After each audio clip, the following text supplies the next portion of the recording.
En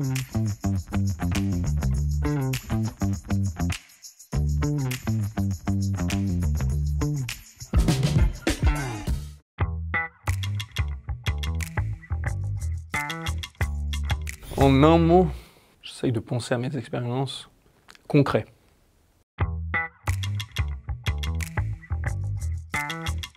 La spécialisation Les Arts et la Suisse s'intéresse à la production artistique en Suisse, comme on le devine, autant du point de vue des beaux-arts, peinture en particulier, mais aussi architecture et patrimoine bâti.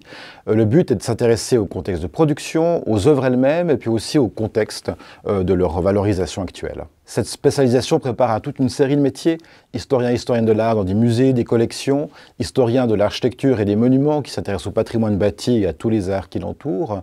On pourra travailler à différents niveaux, sur la recherche en archives, par exemple, liée à ces bâtiments ou à ces œuvres, à leur médiation culturelle, par des visites guidées par exemple, mais également à la publication de textes scientifiques concernant ces œuvres. La spécialisation met l'accent sur le stage pratique que les étudiants et étudiantes vont mener durant le cadre de leur semestre de spécialisation dans des institutions muséales ou des services des monuments historiques.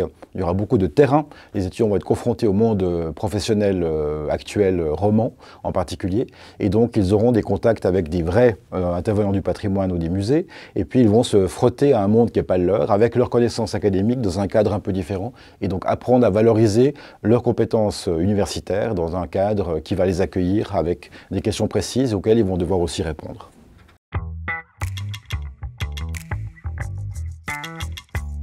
De nombreux stages sont organisés dans le cadre de la spécialisation, notamment dans des musées. On peut travailler à la préparation d'une exposition, par exemple, à des inventaires aussi d'œuvres. Dans le cadre du patrimoine bâti, on va s'intéresser à des inventaires d'architecture, par exemple, ou à des inventaires d'objets dans des musées liés à des collections historiques d'objets assez variés.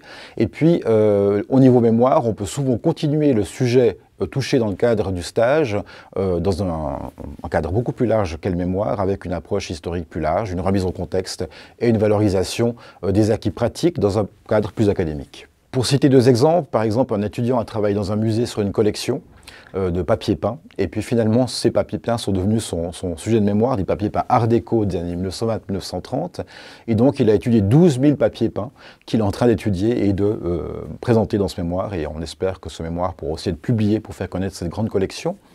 Un autre sujet, un autre étudiant a travaillé au service de protection des monuments historiques dans une ville romande. Il a travaillé sur des questions d'inventaire, de plan d'affectation, des questions assez techniques. Et après son mémoire qui portait sur un bureau d'architecte qui a beaucoup construit dans cette ville durant la deuxième moitié du XXe siècle, il a été engagé dans cette administration pour gérer les fameux plans dont il s'est occupé durant son stage.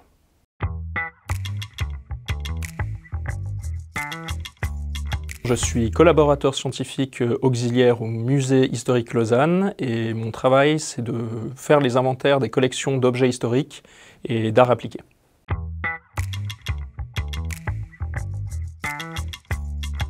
Alors je me suis initié aux inventaires de collections lors d'un stage de spécialisation Vitrocentre à Romont, où je travaillais sur le verre artistique de Saint-Pré, qui est une verrerie active entre 1928 et 1964. Et en fait, c'est un domaine et un type de travail qui était totalement nouveau pour moi. J'y ai pris goût, ce qui m'a amené à consacrer mon mémoire de master à la verrerie de Montet, pour lequel j'ai mené un inventaire assez important d'objets dans des collections privées et publiques en Suisse alémanique et en Suisse romande. Et j'ai mené aussi des recherches extensives en archives. Et puis je dirais aussi que cette spécialisation, elle offre des séminaires qui sont en lien direct avec l'actualité patrimoniale, ce qui m'a permis dans mon cas de rencontrer et de travailler avec des spécialistes du domaine, de visiter des chantiers et surtout de publier des articles scientifiques.